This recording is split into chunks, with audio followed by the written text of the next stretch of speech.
আমাদের এই শোরুম উদ্বোধন উপলক্ষে আপনারা এত কষ্ট করে এসেছেন, সেই জন্য আপনাদেরকে ধন্যবাদ জানাচ্ছি। এবং আমাদের এটা হলো আমাদের তৃতীয় শোরুম। আমাদের শোরুমের নাম বা আমাদের ব্র্যান্ডের নাম হলো সুফিয়ান ব্র্যান্ড। এটার লোকেশনটা হলো আপনার সি ব্লকের ঢালের নাম নয়, আর রোড নাম্বার হলো আপনার 21 নাম্বার রোড, আর হাউস হলো আপনার 12 নাম্বার হাউস আর কি।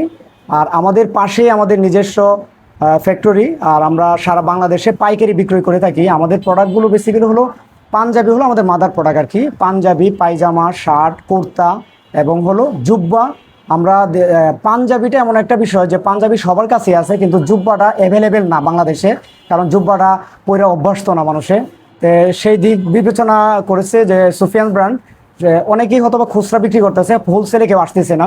তো হোলসেলে আমরা এই প্রথম যে বাংলাদেশে মনে করলেন জুব্বা উপলক্ষে আমরা মনে করলেন শোরুমগুলো ওপেন করতেছি। আমাদের প্রত্যেকটা শোরুমে কিন্তু জুব্বা, যে অ্যারাবিয়ান যে থোপ বা কেন্দুরা আমিরারি থোপগুলা, এই প্রত্যেকটা জিনিসই আমাদের কাছে পাবে। আর আমাদের বেসিক্যালি হলো যে ফেব্রিকের যে বিষয়টা, সেটা হলো আপনার মনে করলেন কোরিয়ান ফেব্রিক এবং থাইল্যান্ডের ফেব্রিক, পাকিস্তানি ফেব্রিক এবং ইন্ডিয়ান আরও কিছু কান্ট্রির যে ফেব্রিকগুলো আছে, যে এটাও আমরা চাচ্ছি যে দ্রুতভাবে কালেকশন করার জন্য। তবে যদি গুণগত মান এবং প্রাইজিং আমার বাংলাদেশের মানুষরা যদি, আমার যে কাস্টমাররা আছে, যদি পরে সাশ্রয়ী মনে করে, তাহলে ইনশাআল্লাহ আমরা ওইটা আনবো। আর আমাদের সুফিয়ান ব্র্যান্ডের মূল লক্ষ্য হলো যে অল্প দামে বাংলাদেশে, অল্প দামে সব থেকে ভালো প্রোডাক্টটা দেওয়া। যে বিষয় হলো যে কাস্টমার যদি বা জিতে যায়, তাহলে কিন্তু কোম্পানির মালিকও জিতে গেল। কারণ কাস্টমারকে ঠগিয়ে আজ পর্যন্ত কোনো ব্র্যান্ড বাংলাদেশ হোক পৃথিবীর যে কোনো প্রান্তেই কিন্তু দাঁড়াতে পারে নাই। আর পোশাক নিয়ে যদি বলি, যে বাংলাদেশ কিন্তু ফ্যাশনেবল দিক থেকে আমরা কিন্তু ফ্যাশনেবল দিক দিয়ে আমরা অনেক পিছিয়ে আছি। আর মানুষ পড়তে পছন্দ করে, কিন্তু চাহিদা অনুযায়ী ফেব্রিক, চাহিদা অনুযায়ী যে ডিজাইনটা এবং চাহিদা অনুযায়ী যে কোয়ালিটি, এটা আমাদের অ্যাভেলেবেল না। আর যেগুলো আমাদের অ্যাভেলেবেল আছে, ওইটা হয়তো বা অনেকেরই সামর্থ্যর বাইরে চলে যায়। সেই দিক বিবেচনা করে সুফিয়ান ব্র্যান্ড আপনার ডিজাইন, কোয়ালিটি এবং ফেব্রিক, এইগুলোর দিকে খুবই মনে করলেন আমরা ফোকাস দিচ্ছি ইনশাআল্লাহ। যে আশা করি যে প্রত্যেকটা কাস্টমার কিনে হ্যাপি থাকবে ইনশাআল্লাহ।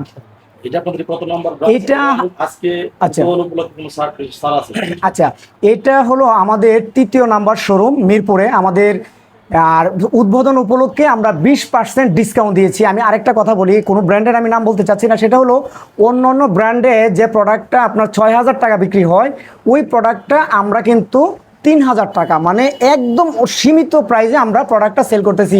অনেকে বলে থাকে যে এত কম প্রাইসে বিক্রি করলে কোম্পানি টিকবে না। টিকা নোর মালিক হলো মন আল্লাহ তাআলা। আমার নিয়ত যদি সহি থাকে ইনশাআল্লাহ, তাহলে আমি টিকবো ইনশাআল্লাহ। আল্লাহর টেকানোর মালিক আল্লাহ। তবে আমি চেষ্টা করতেছি যে অল্প দামে সব থেকে অল্প প্রফিটে, যে প্রফিটটা করলে আমাদের কোম্পানি টিকে থাকবে মার্কেটে, অতটুকু প্রফিটটা আমরা করব। আহামরি আমাদের গাড়ি বাড়ি এরকম আমাদের কোনো স্বপ্ন নাই। আমাদের স্বপ্ন হলো বাংলাদেশে কর্মসংস্থান তৈরি করা এবং বেকার সংখ্যা দূর করা।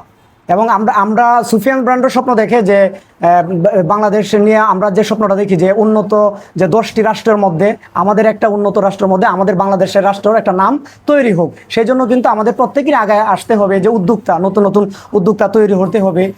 তো আর বিশেষ করে যে আমরা কিন্তু উদ্যোক্তা আমরাও নিজেরাও তৈরি করতেছি। কারণ আমাদের কিছু জিনিস আছে যে যদি কারো কাছে টাকা একবারেই না থাকে, এটাও সুযোগ করে দিচ্ছে সুফিয়ান ব্র্যান্ডে আসলে উনি বিজনেস করতে পারবে।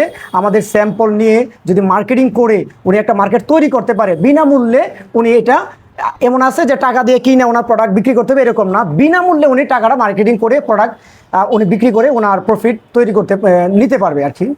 আর জি, আচ্ছা, আপনারা এই যে স্বপ্ন দিচ্ছেন এবং ঢাকার বাহিরে বাংলাদেশে আপনাদেরকে, আপনি আবার ব্রাঞ্চের কথা যে বলছেন, আপনাদের পরবর্তীতে সব ব্রাঞ্চ কি নিজেরা আসলে দেবেন নাকি কেউ নিতে চাইবে?